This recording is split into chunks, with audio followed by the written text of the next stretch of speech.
Samantha Jung for the Ubyssey student newspaper. Over 1,000 students filled the Freddywood Theater on Friday, November 20th to watch a lecture by world-famous psychologist Phillip Zimbardo. Over 50 students were turned away at the door due to overcapacity as patrons tried to get the event underway. Zimbardo is well known for his 1971 Stanford Prison Experiment, which was a look at the power of a situation in influencing behavior. Since then, Zimbardo has published countless books and studied dehumanization and violence in the world today. I was wondering what your thoughts were on today's lecture. It was wonderful. I've seen him speak before, and I really enjoyed it. He's very animated. And as a graduate student in social psychology, I find it great to hear the professor who's done the work talk about it to a broad audience and make it so approachable. And he had a great time with it, and so did I. I thought it was great. I thought it was a very powerful topic that he was speaking on, and crosses boundaries between psychology and sociology. And I think it's a great message for a lot of people in society, not only from the children, but to pretty much anyone, to make that small 15-volt change. Well, it's nice to see students get interested in something that's got a pretty good message, getting people more involved for the right reasons. I think that's always a good thing. I think, Phil Zimbardo's work has really sort of stood the test of time. People are still talking about it, not just him. But I think it's a major question, this whole question of how individual differences and situations interact to produce evil, something that I've been exploring and work on genocide and military massacres. Awesome, thanks. The Ubyssey sat down with Dr. Zimbardo after the lecture for a one-on-one interview. So you're most known amongst the general public for the Stanford Prison Experiment. Yes. Your study concluded that behavior is triggered by the situation rather than the personality, something that's called the power of the situation, or what psychologists call situational attribution. Can you tell me explain how this applies to current events today? Yeah, essentially the Stanford Prison Experiment was one of the early studies to highlight the power of situations to corrupt good people.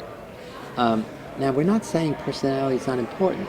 I'm just saying that in the past, psychologists, psychiatrists, most of us tend to focus exclusively on things inside the person. We ignore what we call the behavioral context, how you're dressed, where the action is, who else is there, is there an audience.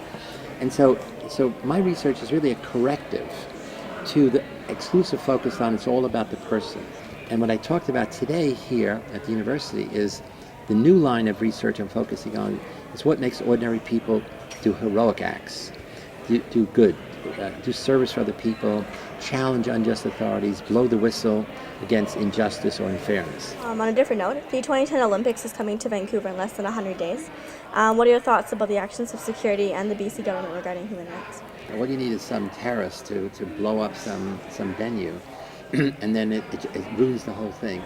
So the people who protect the system have to err in the direction of being overly conservative, they have to be risk averse. As they say, we can't take a risk. So again, from the point of view of citizens, it looks like, hey, this is a fascist state, there's all these rules, all the things we can't do.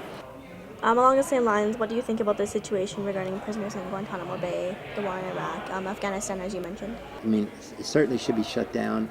And Obama, campaigned that he's going to shut it down, but you can't do it because there's a system. There's lots of systems working against him, working against closing it, the whole military system, the whole justice system. So it's very complicated.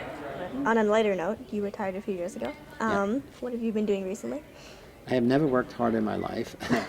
I answer hundreds of emails every day, mostly from students around the world. I'm doing research and creating this Heroic Imagination Foundation, which we hope to be launching soon. So I'm busy. And I'm going around the world giving lectures. This is the 20th lecture I've given in the last 6 months. Great. Thank you. Thank you very much. You're welcome.